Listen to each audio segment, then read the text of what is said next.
कवि कुलभूषण पूज्यपाद श्री त्रिलोक ऋषि जी महाराज द्वारा रचित सम्राट चंद्रगुप्त के 16 स्वप्न। इस पंचम काल में ज्ञान का विच्छेद हो जाएगा, यह भविष्यवाणी करने के पश्चात स्वामी जी ने तीसरे और चौथे स्वप्न के अर्थ में पृथक पृथक संप्रदाय बन जाने एवं कुदेव और कुधर्म की मान्यता होने की भविष्यवाणी की, जिसका वर्णन पूज्यपाद महाराज श्री दूसरी गाथा में कहते हैं। चांद देखा तुम चांदनी जैसा, तीसरे सपना के माई, अलग अलग समाचारी होयगी, बोल फरक कुछ दर्शाई। भूत भूतनी नाचत हिल मिल देखा, चौथे स्वप्न माई, देव गुरु धर्म खोटा, जिनको लोग मानेगा अधिकाई।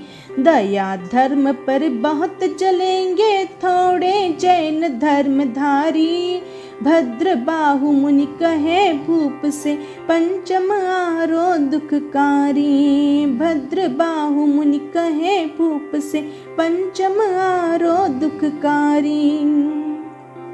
विवेचन करते हुए कहते हैं कि राजा चंद्रगुप्त ने तीसरे स्वप्न में चालनी के अंदर अनेक छेद देखे। इसका अर्थ स्वामी जी ने बतलाया कि अनेक प्रकार की समाचारी होगी। थोड़ा थोड़ा अंतर दिखाकर लोग अनेक मतांतर खड़े कर लेंगे। जैसे शीतल शांतिमय प्रकाश देने वाले चंद्रमा में अनेक छेद हो जाए तो उसका नैसर्गिक सौंदर्य क्षीण हो जाए, उसी प्रकार भविष्य में लोग शास्त्रों और समाचारी में थोड़ा थोड़ा भाषांतर करके अलग अलग मत पैदा करेंगे, जिससे मूल धर्म का ह्रास होगा। तुलसीदास जी ने भी कहा है, धर्म ज्ञान बिनु नारी नर, करही न दूसरी बात, कौड़ी कारण मोहवश, करही संत गुरुघात। अर्थात सब मनुष्य कल्पित मनमाना आचरण करेंगे। ऐसी अपार अनीति होगी जिसका वर्णन नहीं किया जा सकता। सब लोग धर्म की बातें करेंगे और अपने आप को बड़ा ज्ञानी बताएंगे, परंतु उनके आचरण ऐसे होंगे कि वे मोह के वश होकर एक कौड़ी के लिए गुरु और संत को भी मार डालेंगे। उत्तराध्याय सूत्र के 26वें अध्ययन में धार्मिक समाचारी का वर्णन दिया गया है। साधु के भले आचरण को समाचारी कहते हैं। उसके 10 भेद है। पहला है इच्छाकार, यानी आप चाहे तो मैं आपका अमुक काम करूं या मेरा काम करूं इत्यादि पूछकर काम करने को इच्छाकार कहते हैं। एक संत दूसरे से किसी काम के लिए प्रार्थना करे अथवा दूसरा साधु पूछकर स्वयं उस काम को करे तो उसमें इच्छाकार कहना आवश्यक है। इसमें किसी भी कार्य में किसी की भी जबरदस्ती नहीं होती। दूसरा मिथ्याकार, संयम का पालन करते हुए कोई अनुचित आचरण हो गया हो तो उस पाप के लिए पश्चाताप करता हुआ साधु का मिच्छामि दुक्कडम अर्थात मेरा पाप निष्फल हो इस तरह कहना मिथ्याकार है। तीसरा है तथाकार, जब गुरु व्याख्यान दे रहे हो या सूत्रादि शास्त्र के विषय में प्रश्न करने पर वे कुछ समझा रहे हो तो उस समय तहत्ती अर्थात जैसा आप कहते हैं वह ठीक है कहना तथाकार है। चौथा है आवश्यका, आवश्यक कार्य के लिए विश्राम स्थान से बाहर जाते समय साधु का अवश्या अर्थात मैं आवश्यक कार्य के लिए बाहर जाता हूँ ऐसा कहना आवश्यका है। पांचवा है नैषेधिकी, बाहर से आकर पुनः विश्राम स्थान में प्रवेश करते समय निसीहिया अर्थात अब मुझे बाहर जाने का कार्य नहीं है ऐसा कहकर दूसरे कार्य का निषेध करना नैषेधिकी है। छठा है अपृच्छना, किसी कार्य को प्रारंभ करने से पहले गुरु से क्या मैं यह करूं इस तरह की आज्ञा लेना अपृच्छना है। सातवां है प्रतिपृच्छा, किसी कार्य के लिए गुरु के निषेध कर देने पर भी अगर उस कार्य का करना परम आवश्यक है तो गुरु से विनय पूर्वक आवश्यकता बतलाते हुए पुनः आज्ञा लेना प्रतिपृच्छा है। आठवां है छंदना, पहले लाए हुए आहार के लिए साधु को आमंत्रित करना छंदना है। जैसे अगर आपके उपयोग में आ सके तो यह आहार ग्रहण कीजिए। नौवां है निमंत्रणा, क्या आपके लिए आहार आदि लाऊं इस तरह आहार लाने के लिए साधु को पूछना या निमंत्रण देना निमंत्रणा है। 10वां है वह संपदा, ज्ञान आदि प्राप्त करने के लिए अपना गच्छ छोड़कर किसी विशेष ज्ञान वाले गुरु का आश्रय लेना वह उपसंपद समाचारी कहलाती है। स्वामी जी की भविष्यवाणी आज सफल हो रही है कि प्रायः प्रत्येक मत में साधु संत अपने अपने विचार से पृथक पृथक आचरण निर्धारित कर लेते हैं। एक ही मत की अनेक शाखाएं प्रशाखाएं बन गई है। सन्यासियों में दंडी, यति, दादूपंथी, कनफड़े, नग्न, वस्त्रधारी, राख रमाने वाले, वैष्णव मत में शुद्धाद्वैत, अद्वैत, विशिष्टाद्वैत आदि भेद से राधा स्वामी, निम्बार्क, रामानुज, पुष्टि मार्गी, जैनियों में दिगंबर, श्वेतांबर, मंदिर मार्गी, स्थानकवासी और उनमें भी 22 संप्रदाय, 13 पंथी, बौद्धों में वज्रयान, हीनयान, महायान आदि अनेक पंथ बन गए हैं। श्री शंकराचार्य जी ने भी कहा है, वाक्योच्चारम समुत्साह सत्कर्म कर्तुमक्षमः कलो ये धार्मिकः भांति फाल्गुने बालका इव। इस कलयुग में जो धार्मिक है वे केवल वाक्शुर है, उनसे कोई धर्म कर्म करते नहीं बनता, जैसे फाल्गुन में बालक व्यर्थ ही बकते हैं।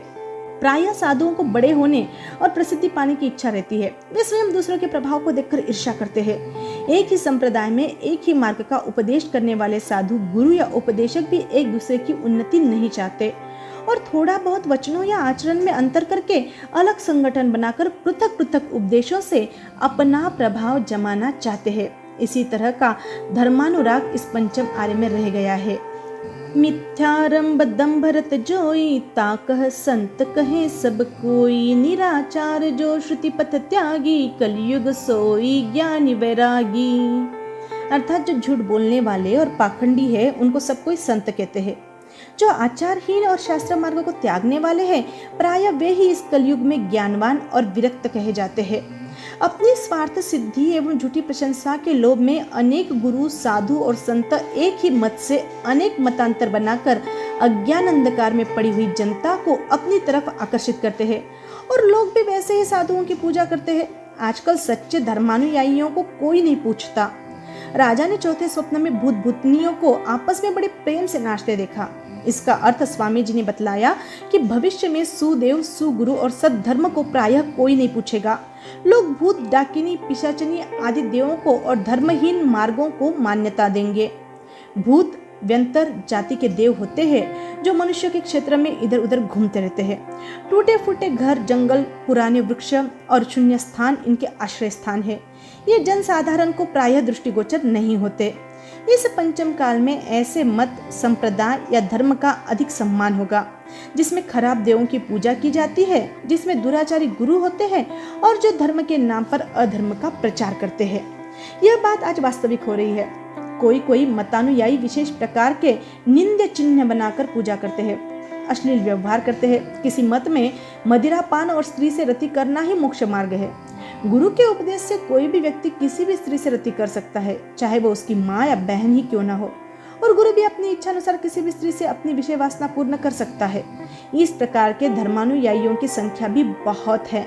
कहा भी है कि जिनके बड़े बड़े नख और विशाल जटा होती है, कलयुग में वे ही तपस्वी कहलाते हैं।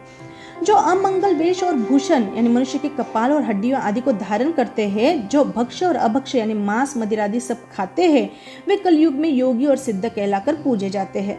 सद्गुरु, सद्धर्म एवं सद्देव की चर्चा लोगों को अच्छी नहीं लगती। वे सद्धर्म से विमुख होकर अश्लील आचरण करते रहते हैं। यही समय का प्रभाव है। श्री सुखदेव जी महाराज ने भी कहा है, ततश्चानो दिनम धर्मः सत्यम शौचम क्षमा दया कालेन बलिना राजन्नम शयत्यायुर्बलम स्मृति। इस प्रबल काल के प्रभाव से प्रतिदिन धर्म, सत्य, पवित्रता, क्षमा, दया, बल, आयु और स्मृति आदि क्षीण होते जाएंगे। केवल दिखाने के लिए दंड, कमंडल, मृग चर्म आदि वेश मात्र धारण करने वाले साधु सन्यासी होंगे। वे ब्रह्मचारी और सन्यासी के आचरणों का पालन नहीं करेंगे। फिर भी लोग उनके झूठे आचरणों पर ध्यान न देकर वेशभूषा को देखकर ही उनकी पूजा करेंगे। जो कोई न्यायालय में राज्य कर्मचारियों को धन रिश्वत नहीं देगा, उसकी हार होगी। जो ढिठाई के साथ बहुत बोल सकेगा, वही पंडित या ज्ञानी कहलाएगा। कुधर्म के अनुयायी कुदेव की पूजा करते हुए कुगुरुओं के उपदेश से प्रभावित होकर दया धर्म के मानने वाले लोगों से ईर्ष्या रखेंगे। वे अपने मार्ग को श्रेष्ठ बताकर सद्धर्म की निंदा करेंगे। इस पंचमार्य में अधिक जनता कुमार्ग की तरफ प्रवृत्त रहेगी और दया से युक्त धर्म को त्याग देगी। जीवों की रक्षा अनुकंपा में पाप कहेंगे। मारने वाले को 1 और बचाने वाले को 18 पाप बताएंगे। आग में जलते हुए, पानी में डूबते हुए, ऊपर से गिरते हुए जीव को बचाने में पाप बताएंगे। गरीबों को दान देने में भी पाप की प्ररूपना करेंगे। जिन्होंने अपनी इंद्रियों को जीत लिया है, ऐसे जैन कहलाने वाले लोग बहुत कम होंगे। आजकल तो चरित्र को कुछ भी महत्व नहीं देते हैं। चारों तरफ व्यभिचार और भ्रष्टाचार फैला हुआ है। गरीब से लेकर अमीर तक, राजा से लेकर नौकर तक सभी इसके शिकार है। ये चरित्रहीन लोग उल्टे कुछ चारित्रवान लोगों की हंसी उड़ाते रहते हैं। आज के युग में ब्रह्मचर्य का पालन करने वाला और इंद्रियों तथा मन को जीतने वाला जितेंद्रिय 100 में से एक ही दिखाई देता है। आजकल दया करना कायरता माना जाता है और लोग स्वार्थवश एन केन प्रकारेण अपनी इच्छाओं की पूर्ति करने का प्रयास करते हैं। शास्त्रों में दया धर्म का कितना महत्व है, इसे हम जान सकते हैं कि हिंसा न करना अहिंसा है, जिसका दूसरा नाम दया है। सब प्राणियों की रक्षा रूप होने से अहिंसा दया अर्थात अनुकंपा कहलाती है। शास्त्रकारों ने दया की बहुत महिमा बतलाई है और प्रश्न व्याकरण सूत्र में कहा भी है, सब जग जीव रखन दयठयाय पावयनम भगवया सुकहियम, अर्थात संपूर्ण जगत के जीवों की रक्षा रूप दया के लिए श्री तीर्थंकर भगवान ने प्रवचन कहे हैं। सूत्र फरमाए है, दया यानी अहिंसा 60 पर्यायवाची नामों से पुकारी जाती है। प्राणाव्य परोपनम अहिंसा, प्राणियों के 10 प्राणों को किसी प्रकार कष्ट नहीं पहुंचाना एवं दुखी प्राणी को कष्टों से दूर करना, उसकी रक्षा करना दया या अहिंसा कहलाती है। समुद्र के अगाध जल में डूबते हुए हिंसक जीवों से त्रस्त और भीषण तरंगों में इधर उधर थपेड़े खाते हुए किसी प्राणी के लिए जैसे कोई जहाज आधार बन जाता है, उसी प्रकार भवसागर में गोते खाते हुए नाना प्रकार के कष्टों से पीड़ित प्राणी के लिए दया ही जहाज के समान पार लगाने वाली है। श्री भद्रबाहु स्वामी की भविष्यवाणी की सत्यता स्पष्ट प्रतीत होती है। लोग दया धर्म को नहीं मानते। आज का मानव अन्य मानव का शोषण कर रहा है, जो बड़े बड़े जीवों की हिंसा करने में भी नहीं हिचकता है, वह छोटे जीवों की रक्षा क्या कर सकता है। ब्रह्मचर्य का पालन कर संयम मार्ग में प्रवृत्त होने वाले लोग बहुत कम हैं। आजकल तो इंद्रियों की लोलुपता एवं कामांधता का साम्राज्य है। वेताल कवि कहते हैं, दया चट्ट हो गई धर्म धसी गयो धरन में, पुण्य गयो पाताल पाप यो वरन वरन में। राजा करे न न्याय प्रजा की होत खुवारी, घर घर में वे पीर दुखित भय सब नर नारी। अब उल्टी दान गजपति मंगे शील संतोष किते गयो, बेताल कहे विक्रम सुनो यह कलयुग प्रगट भयो। बेताल कहे विक्रम सुनो यह कलयुग प्रगट भयो।